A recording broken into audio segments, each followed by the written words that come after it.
Para quem não conhece o Renan, o seu envolvimento político, o Renan é um cara de centro, é um cara de direita, é um cara de esquerda, enfim, se apresente politicamente para quem ainda não te conhece.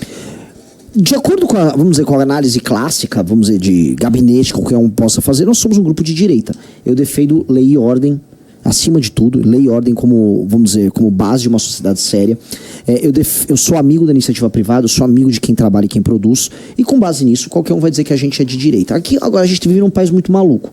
Como eu faço críticas a determinados erros de ética e conduta, por exemplo, do Bolsonaro, aí vão falar que eu sou comunista por conta disso.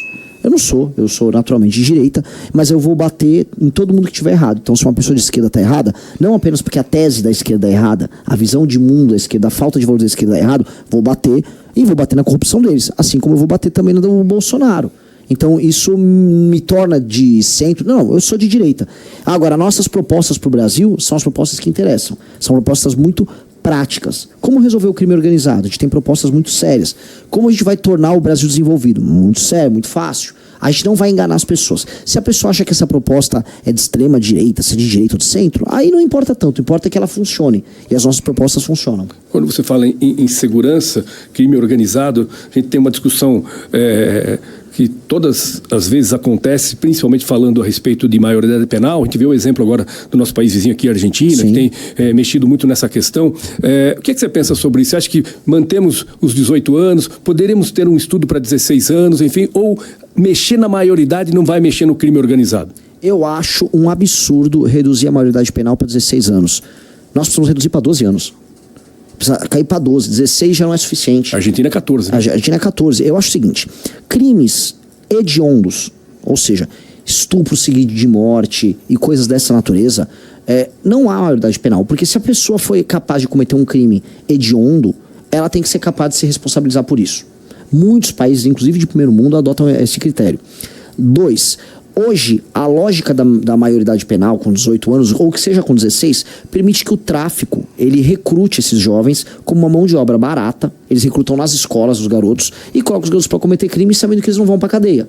Então hoje a gente tem um incentivo ao cometimento de crime por esses jovens. A gente precisa mudar isso. Então as leis têm que ser muito duras, de modo, jovem cometeu crime e vai em cana. Você vai ver que o recrutamento vai diminuir demais fazendo isso. Mas não pode parar aí. A maior parte dos meninos que vão parar dentro do crime organizado são meninos sem pai.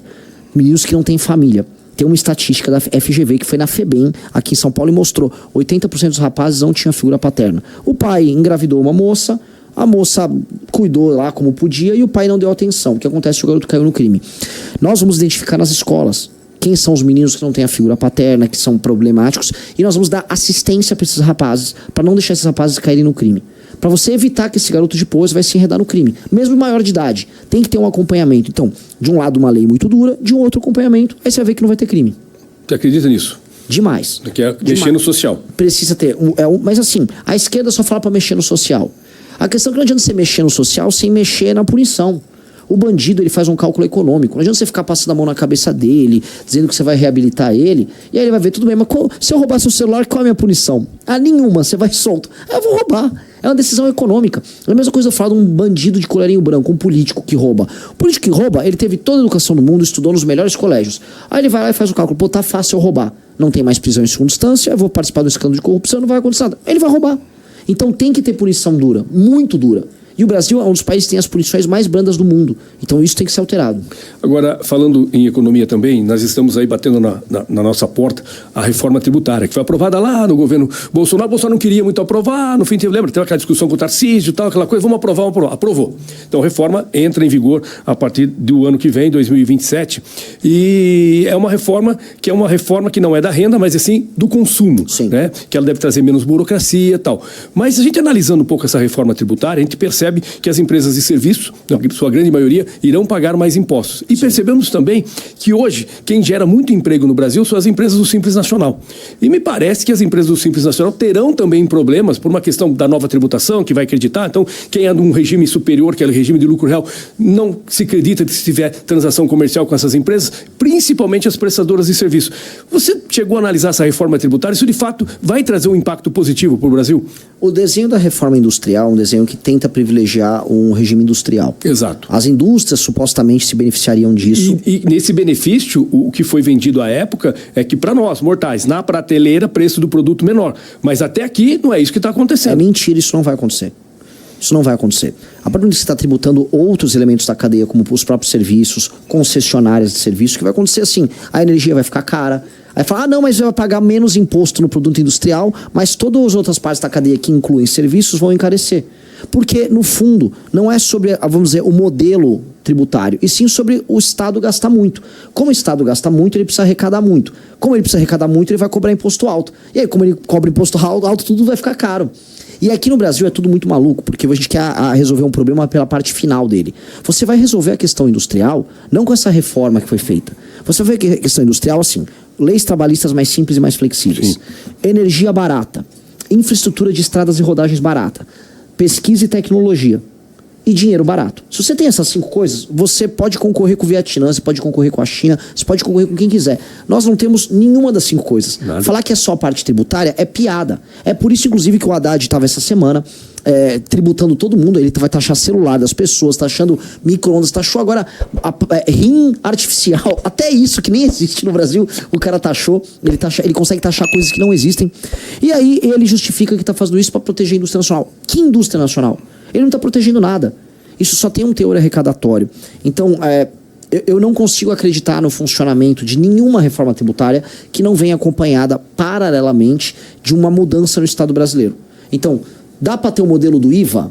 Dá para ter o modelo do IVA. Mas o modelo do IVA só vai funcionar se você tiver, de fato, redução de impostos das alíquotas através da redução dos gastos do Estado. Mas até aqui, pelo menos, o IVA ainda não foi pautado, mas de 26% até 29%. Se chegar nos 29%, vai ser um do mais alto do mundo. Vai ser, se não um dos mais alto do mundo. É bizarro. É bizarro, mas é porque agora as pessoas estão descobrindo o quão pesada será a carga sobre elas, porque vai ter essa parametrização. E aí tá todo mundo ficando assustado. E é para ficar assustado. É para ficar assustado. Porque as pessoas no Brasil, infelizmente, não discutem isso.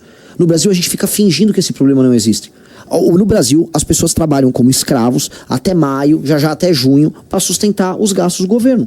E ficam trabalhando como escravos. E aquela coisa maluca. Recentemente o Lula estava lá passeando com um botijão de gás em cima do ombro. Não, toma aqui, eu vou te dar um vale-gás. Ele te dá um botijão de gás com uma mão e você fala, poxa, que bom, agora tem um botijão do Lula. E na outra ele aumenta o imposto se você for comprar um celular, uma geladeira, um micro-ondas. Tá pagando mais. E aí tá pagando mais, ele tira com uma mão, te dá com uma mão e te tira com a outra.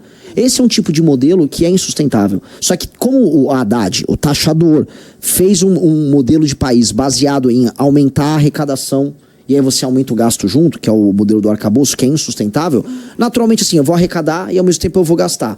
E o Brasil está gastando e arrecadando, uma hora isso colapsa, é esperado um colapso das contas públicas até 2027, até 2028, tá? A dívida nossa está batendo 80 e poucos por cento e já vai subir para 90 e poucos por cento, e o Brasil já cobra um dos juros mais caros do mundo. Para quem está nos ouvindo ou assistindo, o Brasil cobra juros caros porque os bancos imaginam que o Brasil vai dar calote em algum momento. Por isso que os juros têm que ser altos.